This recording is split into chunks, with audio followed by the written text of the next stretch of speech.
بسم اللہ الرحمن الرحیم۔ السلام علیکم معزز سامعین، کیا آپ نے کبھی حضرت خضر علیہ السلام کے بارے میں سوچا ہے؟ وہ کون تھے؟ نبی تھے، ولی تھے یا کوئی عالم تھے؟ اللہ تعالیٰ نے حضرت سیدنا موسیٰ علیہ السلام خاص طور پر حضرت خضر علیہ السلام سے ملنے کے لیے ایک لمبا سفر کرنے کا حکم کیوں دیا؟ یہ قصہ عام قصوں سے مختلف ہے۔ حضرت موسیٰ علیہ السلام اور حضرت خضر علیہ السلام کی ملاقات میں ایک نیا علم پیش کیا گیا جو نہ تو انسانی عقل کے علم پر مبنی ہے اور نہ ہی نبیوں کے علم وحی پر۔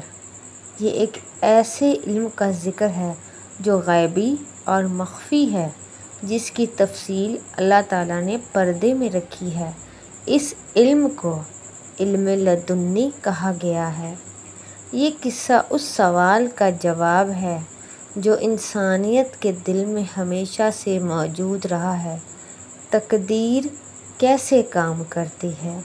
حضرت خضر علیہ السلام کا علم ایک راز ہے جو اللہ تعالیٰ کی تقدیر کی گہرائیوں کو ظاہر کرتا ہے۔ حضرت سیدنا موسیٰ علیہ السلام نے ان سے علم سیکھنے کی درخواست کی: کیا میں آپ کے ساتھ رہ سکتا ہوں تاکہ جو علم اللہ نے آپ کو دیا ہے اس میں سے کچھ مجھے بھی مل سکے؟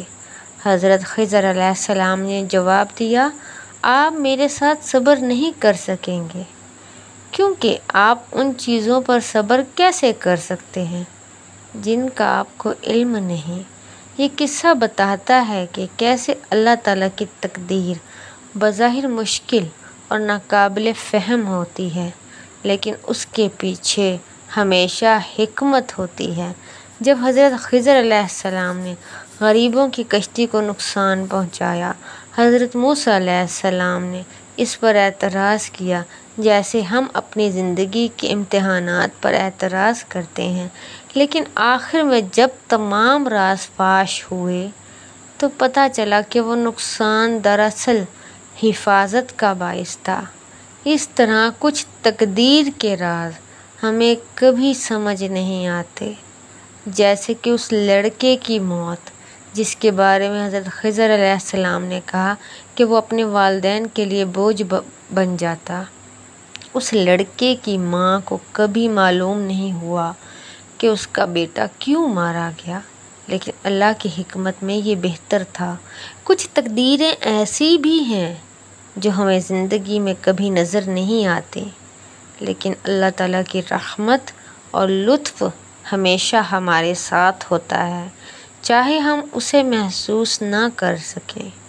یہ کہانی ہمیں سکھاتی ہے، یہ قصہ ہمیں بتاتا ہے کہ اللہ تعالیٰ کی تقدیر کو پوری طرح سمجھنا انسانی عقل سے بالا تر ہے۔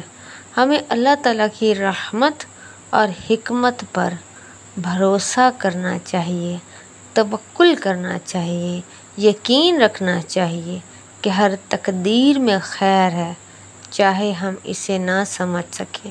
اللہ سے دعا ہے کہ ہمیں اس کی تقدیر کی خوبصورتی اور حکمت کو قبول کرنے کی توفیق عطا فرمائے، آمین۔ بے شک نصیحت ایمان والوں کو فائدہ دیتی ہے۔